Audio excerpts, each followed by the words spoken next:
I think Padilla is really good. This is the dude who's been slept on in the regional scene for a long time, made his way to the UFC, short notice, got the submission victory. Beautiful. We'd love to see it. But this dude, Rongzhu, no joke, man. Bombs. I think he's got the most knockouts on this card right here. One of your sleepers that you're going to be talking about, I think he's got like the most submissions on the card right here. Like, you pick some good ones here. But when we look at this matchup, I did see one flaw. Even though Rongzhu does have really good takedown defense and he's got really good anti-wrestling style, I just think if Padilla can get you to the ground right there, the man is a finisher, and you don't want to be on the ground with the finisher, especially when you look a couple fights back and Rongzhu's been able to get his back taken, controlled, right? I think Padilla takes advantage of that one. So now that I've let the cat out the bag on that one, let's give it a little bit of a breakdown. First, let's play dissenting pick. What do we like about Rongzhu right here? I think this kid is a stud, man. This dude is really good. What do you think?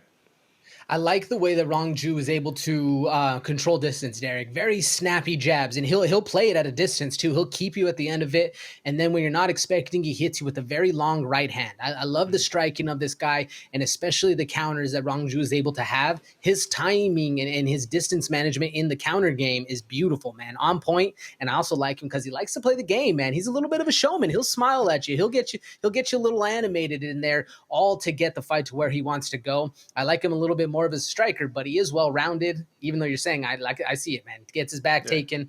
There's some things that need work, but I mean, he's back in the UFC for a reason.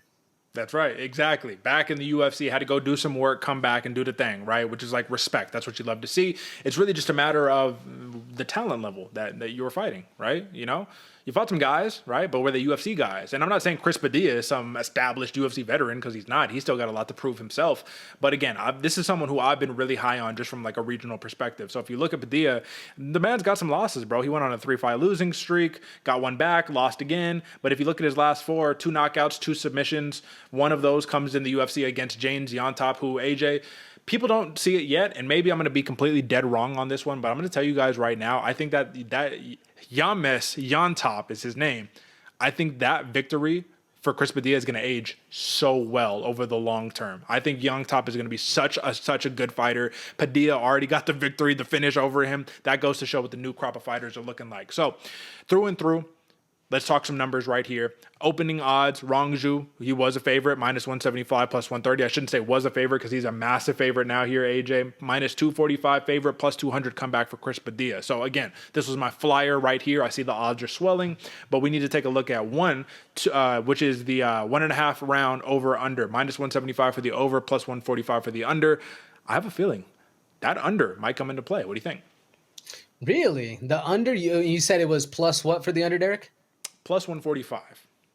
For the under, it's crazy. I thought the over gave more benefit to Chris Padilla in this. The longer the fight goes, the more he can get some blood into Rongzhu's muscles, get him tired, hold him down, beat him up. That's where I think the over is going to come into play. Do you think it's going to be a TKO from the Padilla side or a submission? Is he going to get the finish in the under? If it goes quick, I think it's another snatch him up submission, like the Yontop fight right there, man. Because when I say Padilla is a finisher, the man is a finisher, right? But like I said, a lot of really good anti-wrestling. So I think it may come into play, but of course it's not a lock, right? I'm more on the pure money line side of Padilla. I'm not worrying about no other props, no other numbers right here. So it's interesting, man, because yeah, Rongzhu could knock him out immediately. Yeah, that could happen. Padilla could knock him out easily too. You know, it just kind of...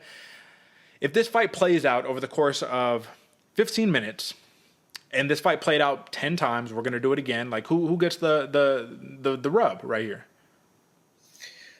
Derek, I mean, instantly off the top of my head, I say Rongzhu gets the majority of those wins, right? And it's probably just because we haven't seen Chris Padilla being proven yet. I mean, we saw him, like you said, with the Yontop, looked great. Snatch him up finisher, absolutely. But can he do that against UFC's talent? And arguably, Rongzhu wasn't. But now he's back in, so apparently he has the skills that are able to get that done. So I'm giving him a little bit more of the rub right now, Derek, but don't count me out, man. Chris Padilla is absolutely a live dog in this fight. All right, we rocking with the taco for the Bloody Water Podcast consensus pick right here. Pure dog play flyer. So that is your warning right there, folks. Is to let you know, listen, man, Rongzhu, yeah, he might get the dub right here, but there's immense value to be had in Chris Padilla. And even if he doesn't get the job done for this fight right here, his stock should be monitored. You should be keeping an eye on this guy.